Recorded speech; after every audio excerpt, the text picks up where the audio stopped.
Hi, my name's Samuel Findlay, and you're listening to the ACES podcast.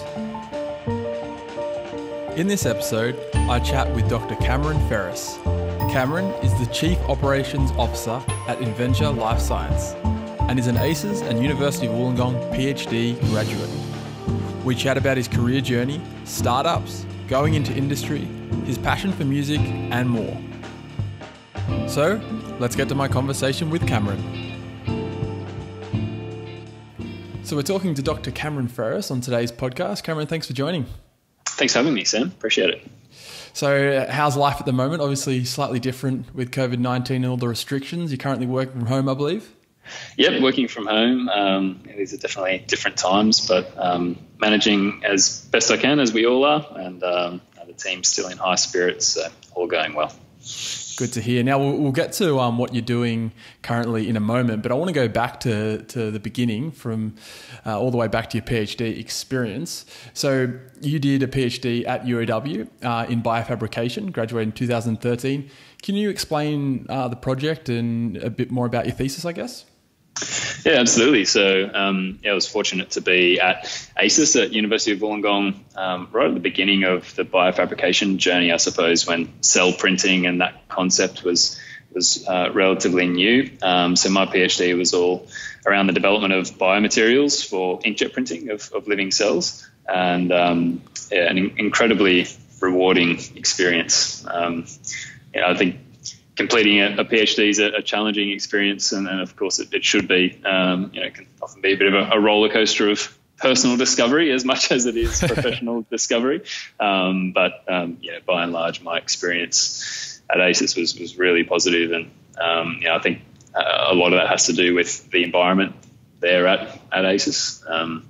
It's an incredibly vibrant place to do research. I think very, very collaborative and cross-disciplinary place. So it was very, very rewarding. You studied under ACES Director Professor Gordon Wallace. Who else were your supervisors? So I had two other supervisors. Was fortunate to have three. So Professor Mark Inhet-Punhouse was one, and then Dr Kerry Gilmore was the other. So all of them incredibly inspiring mentors and researchers in their own right, and really all laid a foundation for me and my career. Yeah, great. I often see them around the offices and the labs still today. So yeah, still there. Yeah, familiar faces, certainly. And you also did your undergraduate degree at UOW as well? Yep, I did a Bachelor of Nanotechnology at UOW.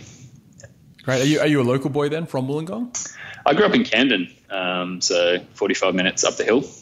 Still live in Camden, so for me it was a choice of going into the city to go to uni or heading downhill to the beach, and of course I chose the beach, so and very, very glad I did. An easy decision, I think. Yeah, that's right. And you also did a grad cert in business administration. Yeah, that was really rewarding. Probably one of my more rewarding kind of learning experiences. It was a scheme, I guess, that was running towards the end of my PhD, where in the University of Wollongong Business School, you could do a grad cert in business administration for free, essentially, or supported at least, so subsidised rates. And it was fantastic. I did that towards the end of my PhD, and kind of gave me a bit of a taste and a bit of an initial learning in the business world. And then you stayed on with ACES in research for a little while after that. What exactly were you doing then when you finished your PhD for ACES? So I was very kind of fortunate to be involved in some collaborative projects. That was one of the best things about ACES was some of the industry and clinical collaborations at the institute, and so I was involved in some great projects at the forefront of biofabrication with clinicians and industry partners globally. So I stayed on for about a year, a bit more, post my PhD, helping to drive some of those more kind of translational or commercially oriented projects forward. Just speaking about collaboration there, I often see you at ACES headquarters, different types of workshops and whatnot. Do you still stay in contact with a lot of people that you got to know within ACES?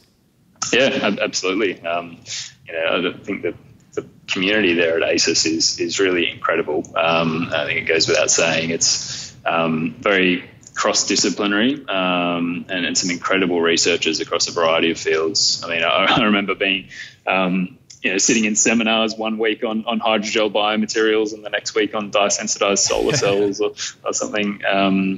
And there's often incredible workshops happening still at the Institute. So we're still involved in those and still keep in touch with Gordon and many of the team at UAW. And in fact, we've got a business now has a collaborative project with the Institute as well, which I'll probably touch on a bit later on too. You went on to work with EY, I believe, in research and development. Can you explain that a little bit?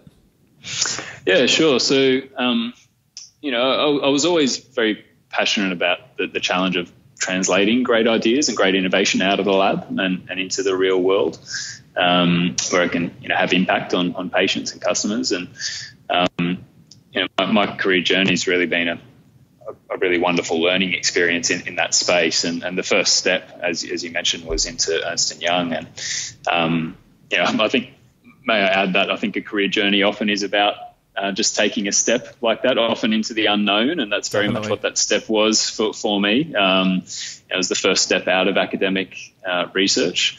I had decided that if I was to really learn about translation and commercialization, perhaps I'd best learn that from the other side of that divide, I guess, the research commercialization divide. And so an opportunity came up to join EY in the R&D advisory team, and I had no idea what that would mean or entail, but I took the leap and I joined a fantastic team of scientists and engineers primarily, and we worked with companies from startups to multinationals across a range of different sectors, helping to access tax incentives and other funding avenues for their internal innovation.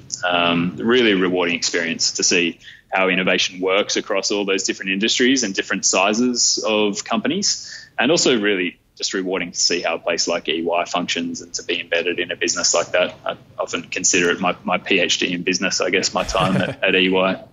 Yeah, something very different to doing a PhD, I'm sure. Yeah. So what was the next step in your career journey after EY? Was it straight to Inventia Life Sciences after that? No, so there was one step in between, a role with the IQ group. I had an itch to get closer back to life science R&D and commercialization. And so that role was in life science investments. We invested in and commercialized early stage IP in the life sciences. So I was there for a bit of 18 months, again, a part of an incredible team there in Sydney. During that time, I was on the advisory board of Inventia Life Science, which is a startup commercializing 3D bioprinting technology. And it was the time arose about 2 years ago, where it was just the right timing to jump on board with the company full time. And so I couldn't say no to that opportunity. And so I jumped on board as the COO about 2 years ago, and have been helping to build the business since then. Right. So you were working, I guess, involved with Inventia for a while and then sort of jumped on full time as of 2018. Yeah, that's right.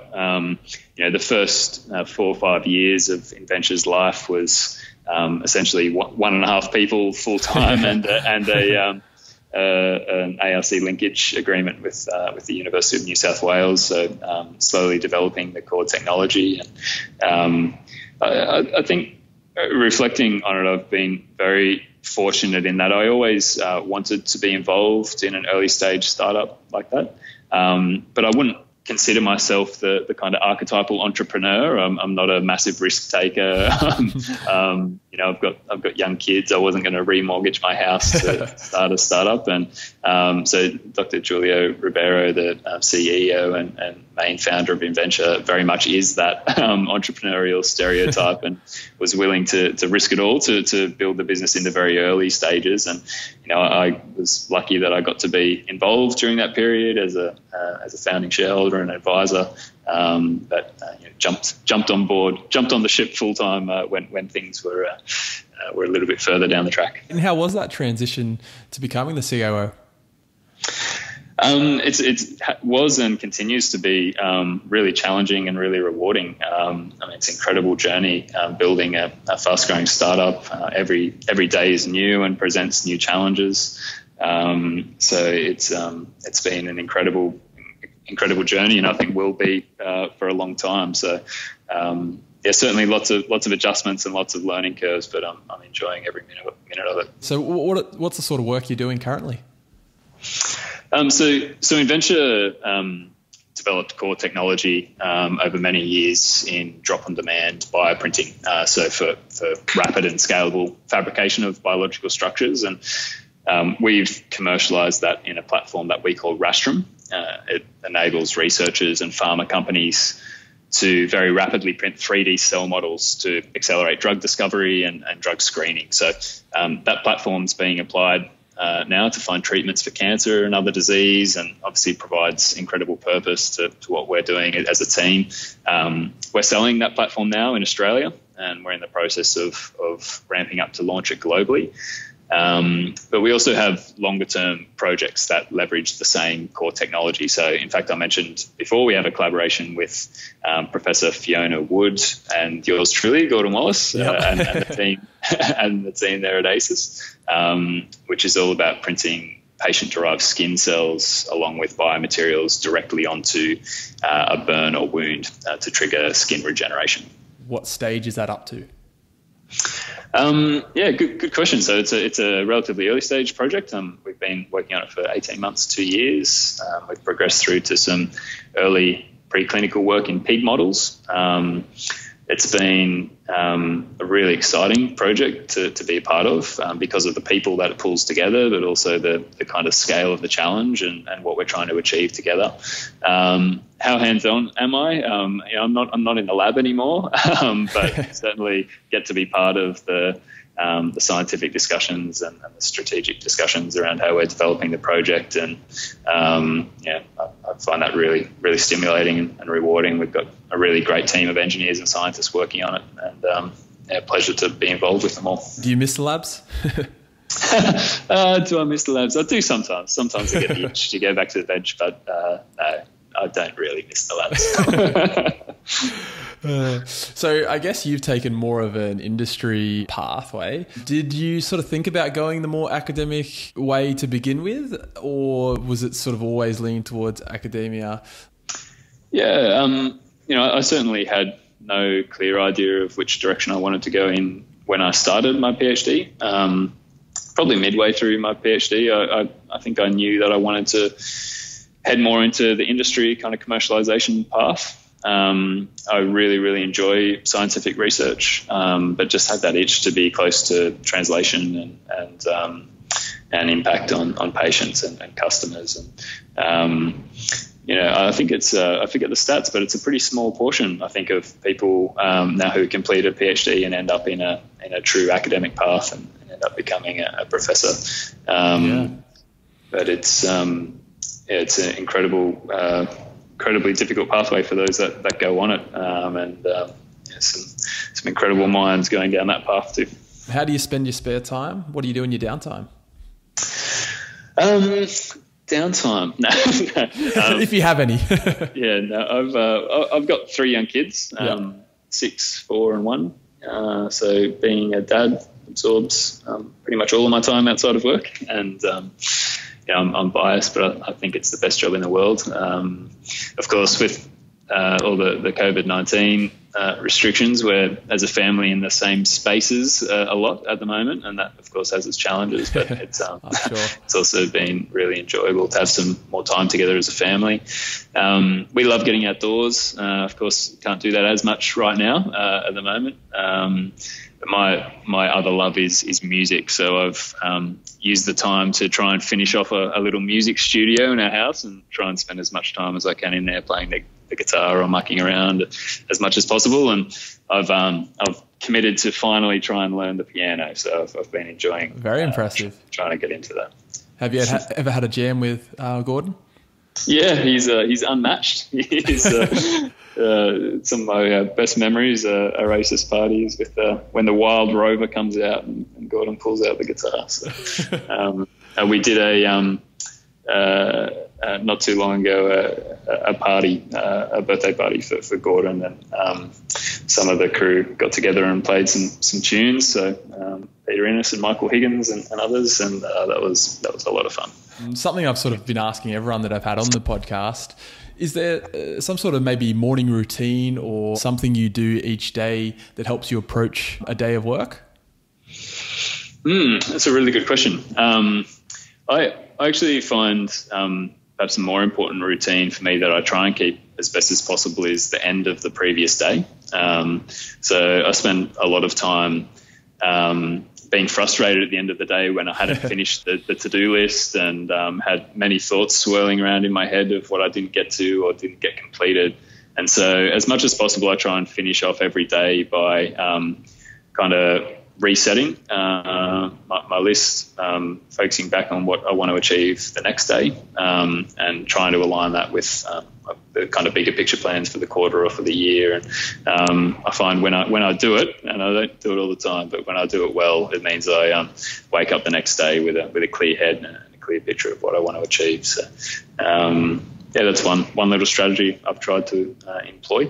Apart from that, just trying to get up before the kids and having some clear thinking time before the chaos of the morning ensues. So just wondering if you had any advice to, maybe people or students currently doing a PhD, or those thinking about it, maybe even those thinking about going into industry or that sort of startup life. Yeah, I think, I mentioned before that I think a career journey is often just about taking the next step. And I think there's a bit of a fallacy sometimes that you can map out a completely ideal career path and have it all perfectly architected and then follow the path. I think it rarely happens like that. And I think the best thing you can do is to take the next step and then do the absolute best in whichever role you're in. And the career kind of plays out if you do that. The other thing I'd say is just to stay inquisitive. I mean, I remember when I was doing my PhD, I mentioned I had this dream of kind of being involved in a bioprinting startup or being involved in commercialization and bringing a product to market. But really, I had very little idea what that meant, what that would involve. But the best way to learn is just to ask. Reach out to people who are involved in those spaces and ask questions, be inquisitive, try and learn as much as you can. And I think you find there's very few people who will say no to a coffee or a quick chat if a smart young person reaches out and wants to learn more about their world, their industry. So I think stay inquisitive and reach out to try and develop networks and learn as much about the space or industry that you're perhaps interested in moving into. Yeah, some great advice there. So just to finish up, I mean, you sort of touched on it earlier, just wondering in the future plans for yourself and for Inventia Life Science.